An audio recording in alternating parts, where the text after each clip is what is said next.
So hi friends అందరికీ last 3 years back అయితే తెగల పాత్రలో అయితే లడ్డూతో పాటు వినాయకుడు అయితే వెలిసారని చెప్పేసి ఒక షార్ట్ వీడియోలో అయితే అప్లోడ్ చేశాను.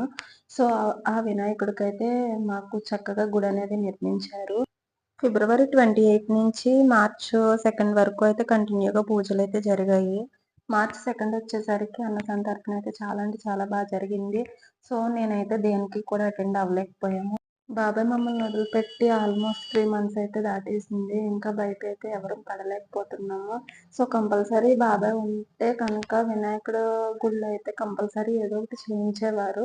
ఒక ఫ్యామిలీలో నుంచి ఒక పర్సన్ అనేది దూరమైతే ఆ బాధ ఎంత బాధ అనేది మేము ఫేస్ చేస్తున్నాము. మేమే కాదు మా ఫ్యామిలీ మెంబర్స్‌లో ప్రతి ఒక్కళ్ళం ఫేస్ చేస్తున్నాము. సో, బాబాయ్ లేరు అన్న తర్వాత నేనైతే భోజనానికి బయటకి రావడం ఇదే ఫస్ట్ టైము. నేను రావడానికి కారణం కూడా బాబాయ్. బాబాయ్ ఎప్పుడు కూడా దేవుళ్ళ విషయంలో అస్సలు నెగ్లెక్ట్ చేసేవారు కాదు.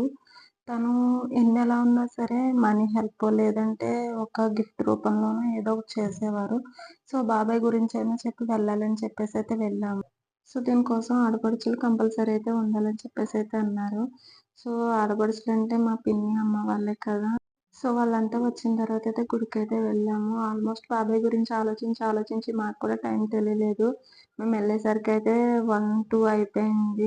సో, మేము వెళ్ళగానే దర్శనం అయితే చేసేసుకొని సంతర్పణ భోజనం అయితే తిన్నాము. తినైతే రిటర్న్ అయిపోయాము.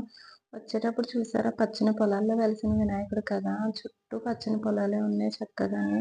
సో, జీడిమాడ తోటలు కూడా చక్కగా పూత పిందె మీద ఉన్నాయి. మేమొచ్చే దారిలోనే లెఫ్ట్ సైడ్ అయితే మొత్తం వేరుశనగేసేశారు. మేమొచ్చే ముందే వెంకటేశ్వర స్వామిది కళ్యాణం జరుగుతుంది. బట్ చూడడానికైతే నాకు కుదరలేదు. ఎందుకంటే ఇంటి దగ్గర ఫ్రిడ్జ్ అది ఓపెనింగ్ ఉంది. సో, దానికోసమైతే వెంటనే రిటర్న్ అయిపోయాను. సో, ఇంతవరకు నా వీడియో చూసారు కాబట్టి నచ్చిందనైతే అనుకుంటున్నాను. నచ్చితే కనుక లైక్ చేయండి, షేర్ చేయండి, సబ్స్క్రైబ్ అయితే చేసుకోండి. బాయ్.